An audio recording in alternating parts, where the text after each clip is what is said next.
பாபா ஓர் கருணாலயம், பாதம்தான் கமலாலயம். பாபா ஓர் கருணாலயம், பாதம்தான் கமலாலயம். சாய் அப்பா உறவுகள் அனைவருக்கும் வணக்கம். சாய் அப்பா மேல நம்பிக்கை வைத்து அவரை நினைத்து கொண்டு இருக்கும் உங்கள் அனைவரின் வேண்டுதலையும் சாய் அப்பா நிறைவேற்றுவார். நல்லதையே நினைப்போம், நல்லதே நடக்கும் என்றும் சாய் அப்பாவின் அருள் உங்களுக்கு இருக்கும்.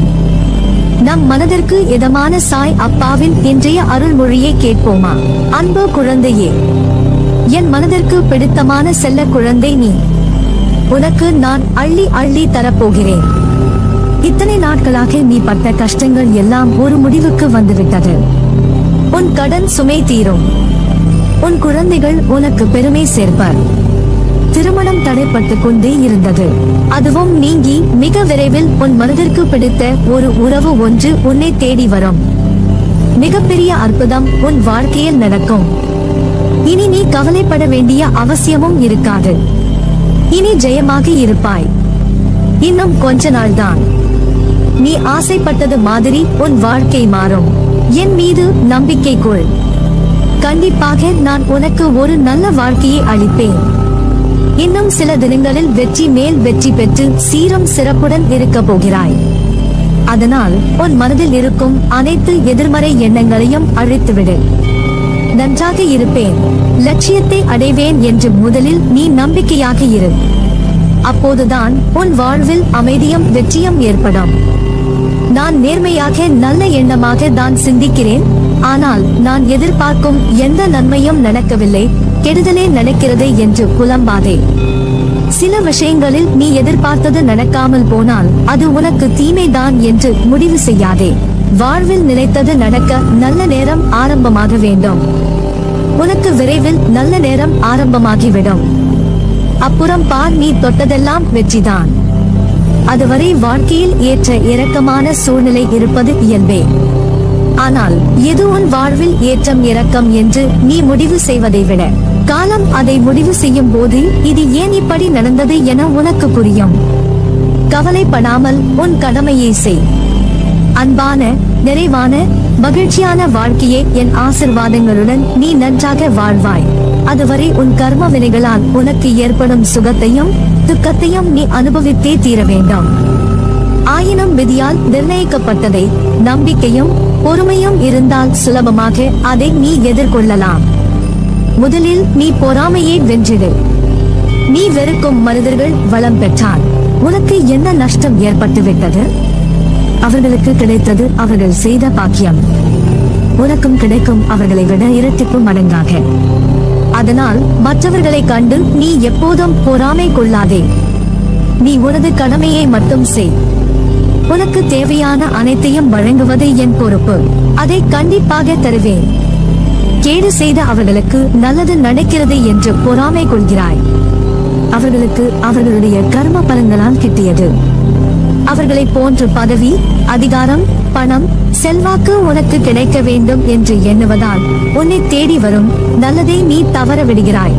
ஒன்றை புரிந்து கொள் குழந்தாய், எல்லோரும் ஒரே மாதிரி வாழ முடியாது. அவரவருடைய கர்மவினைகளின் படி அது மாறுபடும். உனக்கான நல்லதை யாராலும் தடுக்க முடியாது. உலகில் நிறைய பேர் உன்னை விட மிகவும் துயரங்களை அனுபவித்து வருகின்றனர். இருப்பதை வைத்து நீ மகிழ். உனக்கும் நலம் கிட்டும். நாமும் பாக்கியசாலிகள், நலம் பெறுவதற்கு முயற்சி மேற்கொள்வோம் என்ற எண்ணத்தை வளர்த்துக் கொள்ள வேண்டும். ஒன்றை இழந்தால் அதை விட சிறந்த ஒன்று உன்னிடம் வந்து சேரும். நீ இழந்தது உனக்கு நல்லதல்ல என்பதை காலம் நிச்சயம் ஒரு நாள் உனக்கு சுட்டி காட்டும். ஏமாற்றங்கள், விரக்தி என எதிர்மறையாய் உன்னை சூழ்கின்றது என்று நினைக்கிறாயா? கவலை கொள்ளாதே, இருளில் இருந்துதான் உதயம் பிறக்கும்.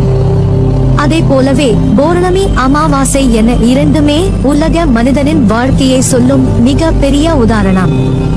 பௌர்ணமியில் இருந்து அமாவாசை வருகிறதா அல்லது அமாவாசையில் இருந்து பௌர்ணமியா என்று நிர்ணயித்து சொல்ல முடியாது. இரண்டுமே ஒரே கால கணக்குதான், வளர்ப்பிறை தேய்பிறை என்று. அவற்றை போலவே மனிதன் முன்னேறுகிற காலமும் இருக்கும், சரிக்கின்ற காலமும் இருக்கும். இரண்டும் காலங்கள் நிர்ணயிக்கப்பட்ட விதி. அதுதான் உன் வாழ்க்கையில் நடக்கிறது. உன் வலிகள் கண்டும் நான் எப்படி அதை எடுத்துக் கொள்ளாமல் இருப்பேன்? எல்லாம் நன்மைக்கே என்று நம்பு.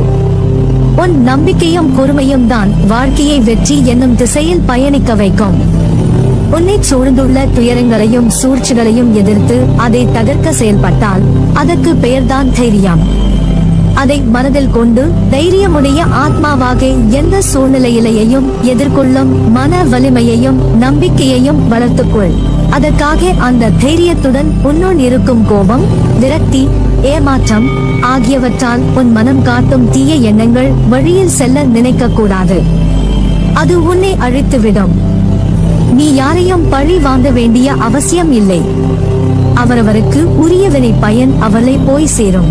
நீ செய்யும் ஒவ்வொரு காரியமும் எனக்கு தெரியாமல் நடக்காது. எதையும் பொறுக்க முடியாமல் மனதில் தேவையற்ற கோணல் சிந்தனைகளை அசை போடுகின்றாய்.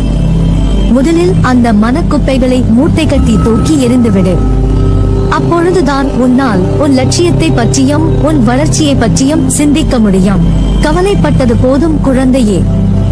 இனி உன் வாழ்வில் அற்புதங்கள் நிகழ்வதற்கான காலகட்டத்தை நீ நெருங்கிவிட்டாய். அதுவரை சற்று பொறுமையாக இரு. எல்லாம் நல்லதாகவே நடக்கும். பல ஏமாற்றங்களால் நீ மனம் வருந்துகிறாய். வருந்தாதே. இவ்வுலகில் ஏமாறாதவர்களே கிடையாது. ஏதோ ஒரு சூழ்நிலையில் யாரோ ஒருவர் இன்னொருவரை ஏமாற்றிக் கொண்டுதான் இருக்கிறார்கள். எல்லாவற்றிற்கும் உனக்கு நிச்சயம் பதில் கிடைக்கும். நேர்மையாகவும் உள்ளபூர்வமாக இருக்கும் உன்னை ஏமாற்றியதற்கான அந்த தீவினை நிச்சயம் அவர்களை போய் சேரும். அறியா பருவ காலத்தில் உன் சக்திக்கு மீறிய விஷயங்களை தைரியமாக எதிர்கொண்டதைப் போலவே இப்போதும் எதிர்காலத்தை பற்றி அறியாத நிலையில் உள்ள போதும் தைரியமாக எதிர்கொள்ள வேண்டும். முன்பிருந்த அதே தைரியத்தை வளர்த்துக் கொண்டு பிரச்சனையை எதிர்கொள்ள முடியும். தொடர்ந்து முன்னேறு. எங்கு போனாலும் நம்பிக்கையும் திடமான அர்ப்பணிப்பும் இருந்தால் தான் நினைத்ததை சாதிக்க நம்மால் முடியும். நீ நிச்சயம் முன்னேறுவாய். உன் மனதில் எதிர்காலத்தை பற்றிய பயம் இருந்தால் அதை தூக்கி எறிந்துவிடு. என்னை நினை, பொறுமையோடு என்னை நம்பு. என் மேல் நீ கொண்ட நம்பிக்கையும் பொறுமையும் உன்னை எப்போதும் காக்கும். நான் உங்களை மறக்க இயலாது. நீங்கள் என் அனுக்கிரகத்தை விரும்புகிறீர்கள். நீங்கள் எனக்கு மிகவும் நெருங்கியவர்கள். நான் உங்களுக்கு மிகவும் நெருக்கமானவன். எப்போதும் உங்களுடனே இருப்பேன். நான் இருக்கிறேன். என் நேரமும் உன்னை பாதுகாத்துக் கொண்டுதான் இருக்கிறேன். நல்லதே நடக்கும். நீ என் பரிபூரண அருளும் ஆசிர்வாதமும் அன்பும் பெற்ற என் பிள்ளை. இனி நீயும் உன் குடும்பமும் சீரும் சிறப்புமாக இருப்பீர்கள். உன் கஷ்டங்கள் எல்லாம் தீர்ந்து நீ இனி வெற்றி மேல் வெற்றி பெற்று ஜெயமாக வாழ்வாய். இனி நீ கவலைப்பட வேண்டிய அவசியமே இருக்காது. நிச்சயம் நீ சந்தோஷமாக வாழ்வாய். ஏனென்றால் நீ என் அன்பும் ஆசீர்வாதமும் பெற்ற என் செல்லப்பிள்ளை.